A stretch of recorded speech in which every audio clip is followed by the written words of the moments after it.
Hey. Welcome to a brand new edition of the Rundown with Ramon. I'm so glad you're here today. We got a brand new spanking episode for you today, and I'm glad you're here. And it's a special episode because you're here today. I'm with you, you're with me, and we'll make a happy family. I tried to rhyme on that, not sure if you did it well. By the way, my name is Ramon Ray. Welcome to the Rundown with Ramon. Ramon Ray started 5 companies, sold 3 companies, authored 5 books, and more, and I impact thousands and thousands of business owners every year through my motivational keynote speaking and other things that I do. You can get to know me better at RamonRay.com. So welcome aboard. Thanks for being here. We got a jam-packed episode for you today, and I can't wait to dive into it.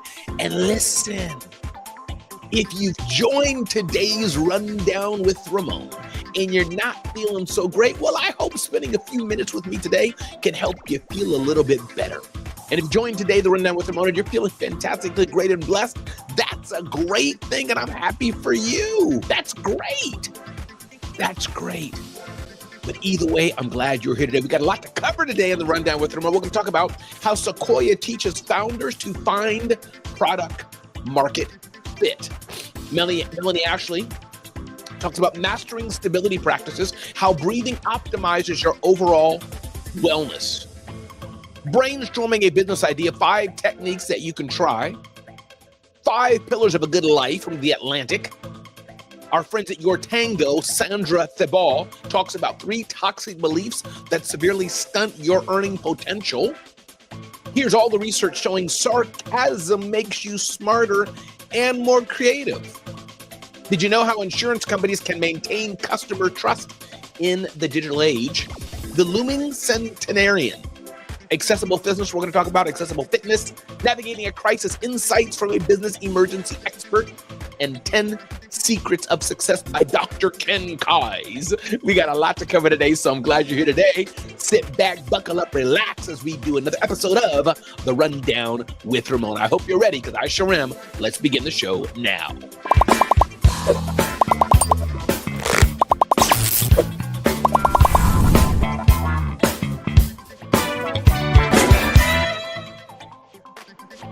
All right. Welcome back again. Welcome to a brand new episode of The Rundown with Ramon. Let's hit this up first. Ding, ding, ding, ding, ding, ding, ding. Sequoia's PM Fit, lessons for founders, product market fit. How do founders and startups and others do this better? Sequoia Capital is one of the best performing venture firms in Silicon Valley, thanks to bets on companies including Apple, Cisco, Google, Instagram, Stripe, and more. Sequoia's product market fit framework, which comes at a time when venture funding has taken a nosedive. How do they tell their startups to do? Usually it's the case that multiple startups have figured out that a lot of customers are ready to buy because they're desperate for it. They have their hair on fire, as the article says, this person here, this expert, Balkansky. And so that actually raises the bar for how robust and how mature the product needs to be in order to be successful, and raises the bar for differentiation. The second archetype, which Sequoia dubs hard fact, refers to a scenario in which customers are resigned to an entrenched status quo. As a case study, Sequoia cites Block, first known as Square, which saw an opportunity to bring credit cards to cash only small businesses. They saw an opportunity. We only accept cash. How can we accept credit cards better, easier? Square entered the scene and made it easier. Founders in this path take something that the world sees as a hard fact, and they realize that it's actually just a hard problem, like Uber. The third archetype is the most foreign to traditional product market fit thinking, labeled Future Vision by Sequoia. It describes groundbreaking innovations that create entirely new categories, like the iPhone. Even though there were other types of phones, there was the Palm Pilot and others like it, but nothing quite like the iPhone with the apps and touchscreen and more that was there. And with no keyboard, that was revolutionary. So what kind of product are you building? A brand new category of a product? Are you building a category for a product that's just hard to enter in? Or is it something that you're saying, hey, there's already solutions here. People have a problem. They need a solution. Let's jump in and provide them with a solution. What kind of solution are you offering to the market is the question of the day, and something that if you figure it out, you will grow more in your business. Deborah Williams, thanks for being here on The Rundown with Ramon. Ding, ding, ding, ding, ding, ding.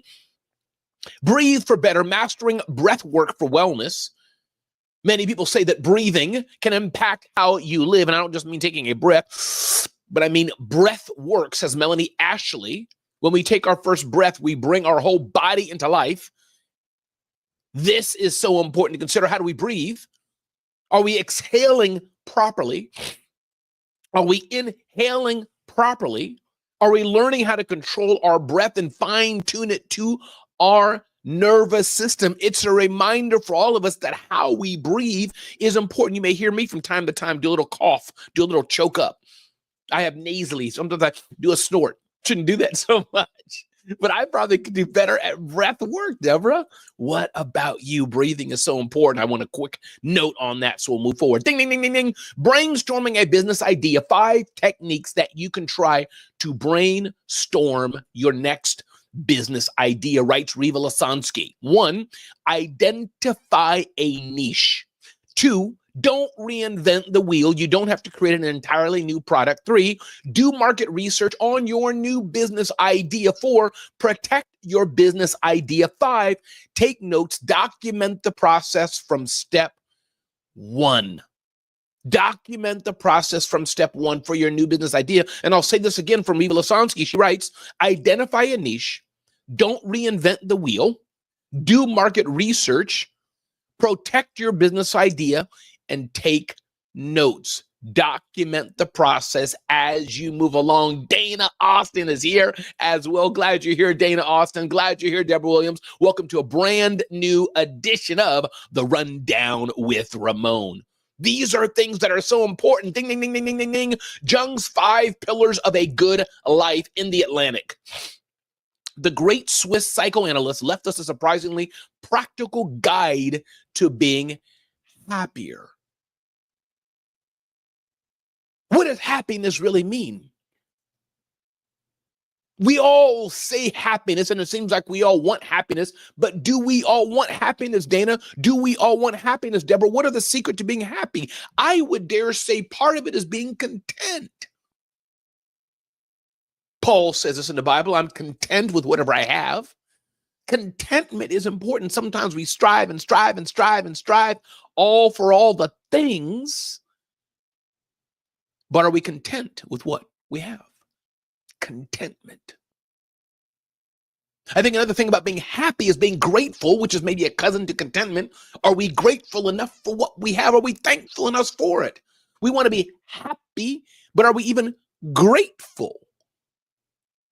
These are things to think about as we're thinking about entering a new week, a new day, a new year, a new life, a new segment, a new chapter. How do we be happy? How do we be content? There are people who don't have anything based on our standards, but they're very happy. They don't even know that they're poor, quote unquote. Many of you may have grown up that way. I hear those stories quite a bit. The power of contentment, Dana, is important. The power of contentment, Deborah, is absolutely important. Again, I'm glad you're here today. This is The Rundown with Ramon. Be grateful, the kissing cousin of happiness. Come on now. You know it, Dana. We can be happy. Even if we don't have all the things that we think we need or the things that somebody else has, we can still be happy. Ding, ding, ding, ding, ding, ding, ding. 3 toxic beliefs that severely stunt your earning potential. My friend Toyin Crandell, look her up, Toyn, Toyin Crandell, Crandell. Tag her on LinkedIn, tag her on Instagram for me, tag her on Twitter, tag her on Facebook. Let Toyin Crandell know I'm shouting her out. Money mind shift coach and more. But this article is from my friends at Your Tango, written by Sandra Thibault. Some toxic beliefs that will hurt you. 1, if I make more money than my family, they will be upset. Maybe if you made more money for your family, you could provide them with more of the things they need and maybe even more of the things that they want. If I make more money than my friends, they will be jealous.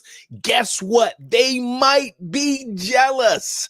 And if they're jealous, maybe they're the wrong friends. What's up, Alexandria Nicole? Glad you're here, my virtual co-host. And contentment, Deborah, even talks about what we're talking about here. This aspect of money mindset the toxicity that some of us have, some of us got it from being a child. Thanks for that laugh, Alexandria. Come on now. But there's things in our mind, things from our childhood that maybe we need to change and shift. If I make more money than my friends, they will be jealous. I'm not meant to be rich. I hear this as well. There's this stigma about being rich, stigma about having wealth, which I dare say may not be healthy for us. A stigma maybe we need to change and shift and stop. This is something we need to consider.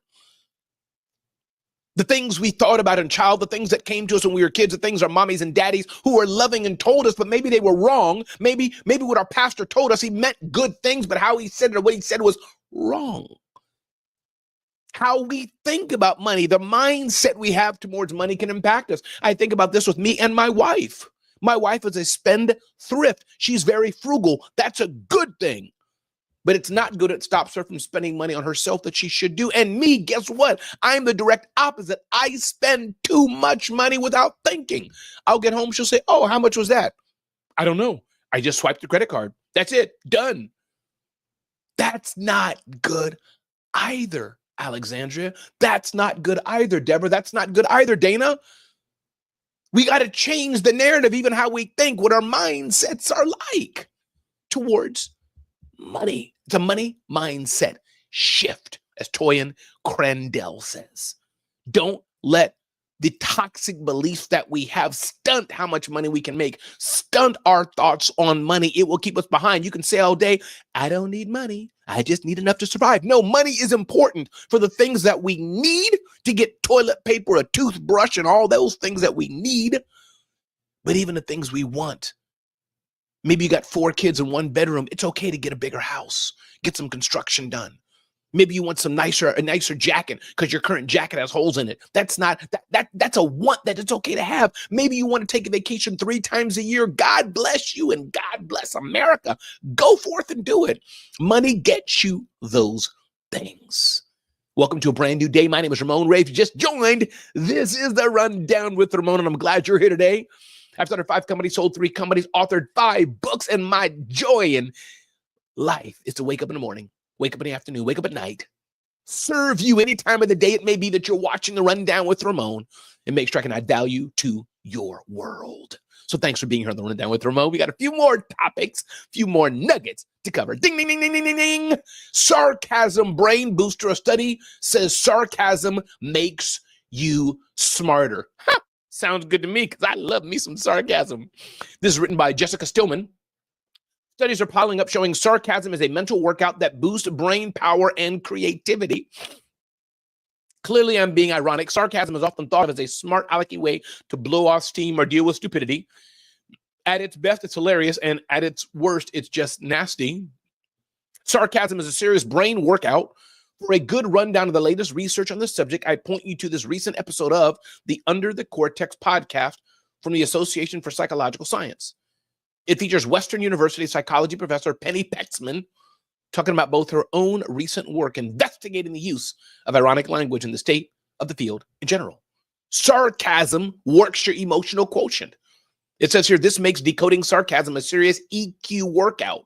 Perhaps it's no wonder then that children that don't develop the ability to understand sarcasm until quite late, or that sarcasm has been linked with a variety of positive cognitive benefits in adults. The article goes on and says, I was interested in Pecksman's roundup of the science of sarcasm, not just because I appreciate a good wisecrack, but also because this isn't the first time I've come across the idea. A study in 2015 says from Columbia, researchers from Harvard and Columbia University, that called sarcasm the highest form of intelligence. Listen, you need to unpack this on your own and see if it worked for you, but that's what the studies say. My co-host Alexandra Nicole says, mindset about our worthiness, value, capabilities, and money is the first thing to overcome in order to be successful. It starts with our thoughts. Absolutely, Alexandra Nicole. Yes, and yes. It's all about our minds, all about our thoughts, all about what we're thinking and not thinking. Glad you're here on the Rundown with Ramon. All we do is one thing and one thing alone. Help you live your best life or start or grow your business. I know that starting a business is not easy. I know that starting a business is not easy at all, but neither is working in corporate America. Dr. Will Moreland knows this. Multiple ventures he works on, real estate and more, has way too many sneakers in his closet, and he seeks to serve and be an amazing leader, award-winning human. Thank you, Dr. Will Moreland, for being here today on the Rundown with Ramon show. Glad you're here. But life is not easy. Life was not meant to be easy. Well, it was meant to be easy when we were created by God Almighty, but you get my point. It's not easy, but we can make it better every single day. We can make an impact in someone's world, and that's all I do on this show. Yes, we give 10 bits of information, but we can make a difference. Aubrey from the Musical Web says, choose your difficult. Come on now. Come on now.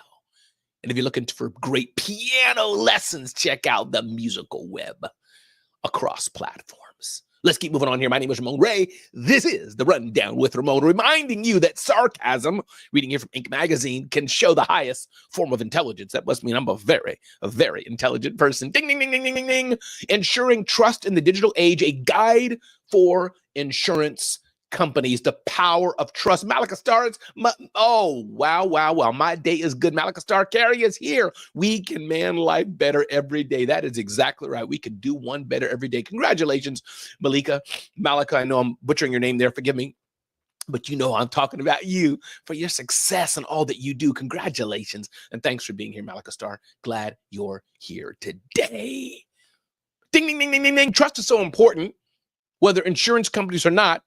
Interesting article here from Forbes talks about the insurance industry runs a complex feedback loop of customer trust and advocacy. The equation of trust must be built through the medium of online interactions. Before we dive into this, it's necessary to establish the centrality of digital trust. This is an article written by an insurance executive. So he's focused on insurance industry, of course, but the key here, what I wanted to bring out here is the aspect of trust. There's a book I was reading before, recommended to me by my friend Glenn Lundy. Those of you who know Glenn Lundy, please tag him across platforms. Let him know Ramon Ray's talking about him. Glenn, Glenn, Lundy, Lundy, Glenn Lundy. And the book is called The Like Switch, talking about how building trust is so important. And this is talking about the FBI counterintelligence role in this. But trust is important. If I want to rock and do some work with Malika, if I want to do some work with the Musical Web, do some work with Dr. Will Moreland, do some work with Alexandra Nicole, do some work with Deborah Williams, do some work with Dana. Trust is important. You got to establish trust. Do I like you? Do you like me? Do you trust me? Do I trust you? Then we can rock together and do something together bigger. I say this in my celebrity CEO talk. To win at business, it's all about attraction, getting your attention. It's all about educating you, nurturing a relationship, building trust, and then the sale is easy. This is what it's about. And if you don't have my free download on that, you can just go to zoneofgenius.com/celebrity CEO, zoneofgenius.com/celebrity CEO, and check that out. Let's move forward here. Ding, ding, ding, ding, ding, ding, ding. Welcome to the Rundown with Ramon. Centenarians rising, fitness for all, or gyms get left behind. There's a lot of older people like me and Dr. Will Moreland. We're getting a little older, but we need gyms too. We need fitness too, writes Yves Pressler. Imagine yourself at 100. You won't be confined to a rocking chair or reminiscing about life on the sidelines. Instead, you'll be hiking a scenic trail, laughing with your great-grandchildren, or planning a dream trip to Antarctica. Medical advancements suggest a future where living to 100 becomes the norm, not the exception. So this article is really what I'm bringing here, calls that there's an opportunity in the older health industry. The health and fitness of a 80-year-old is not the same as a 20-year-old. It's just different. And you can recognize this opportunity and take advantage of it. This goes back to showing that there's a lot of things in life that happen. Instead of us seeing a stumbling block, instead of us seeing a wall, we can see them as a ladder, seeing them as an opportunity that we can overcome and make better of. But this article in Brains Magazine talks about building a fitness future for all, specialized equipment and classes, focus on functional fitness, certified trainers with expertise, building a supportive culture. and telling those who are getting older, investing in your golden years, real numbers, reduce the risk of chronic diseases, improve cognitive function, help maintain bone density and muscle strength. This is so important. Are you focused on your health as you get older? I'm 52 years old. Just turned that yesterday, by the way, as you're checking this out. And I'm thinking of my health. I don't do health enough. I get busy here in my office doing a rundown with Ramon. Afterwards, there's the production aspects to do. And then the day goes by and I realize I haven't even done one push-up. I haven't gone out and done a power walk, which I like to do twice a day. I like to do power walk and push-ups, those two things. So it's important to get this done.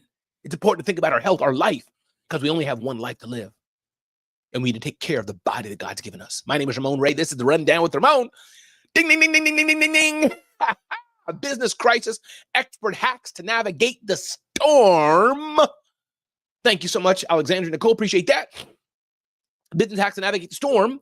How do we do that? How do we go forward in life? Brandon Dawson, CEO of Cardone Ventures, writes this: develop a crisis management plan. You don't know what's going to happen, but when it happens, will you be ready? So develop some plan of action to weather through the crisis. Embrace open and frequent communication. This is essential. Communicate with your team. Build trust. Take massive action. Time is of the essence during a crisis. The clock is ticking. And as your company's leader, the pressure is now on you to perform. Refer to your crisis plan and the pre-identified targets required to get you through the crisis. Don't forget, when there's a crisis, work with experienced professionals. If you're working with people who don't know what they're doing, they're not the right people you want to work with in a crisis.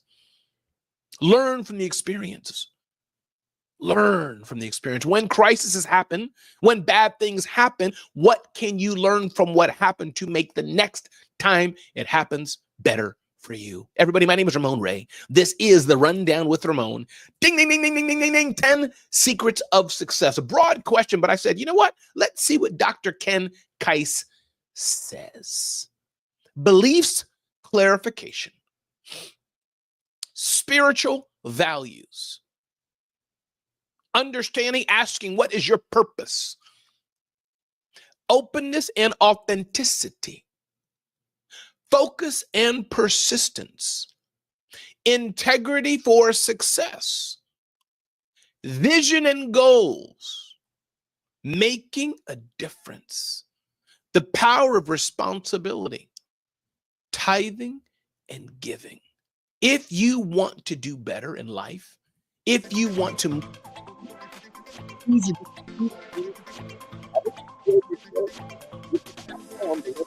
with Ramon, check out the tips at zoneofgenius.com, zoneofgenius.com. I have a special email newsletter out at ramonemail.com. You definitely want to check that out, ramonemail.com.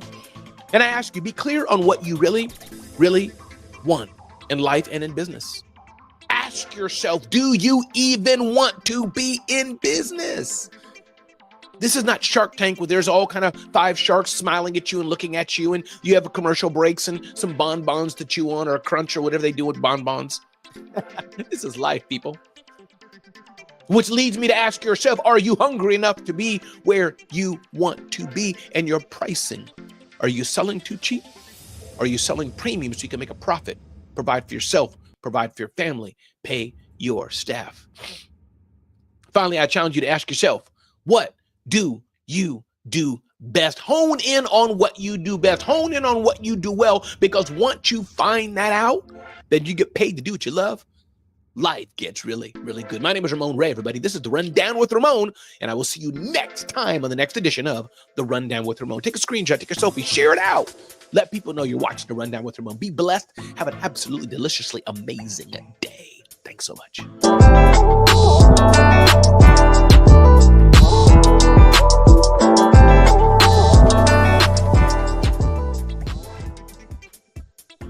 That's a wrap, and I will see you next time. Have a blessed, fantastic, amazing day. See you next time on the next edition of the Rundown with Ramon.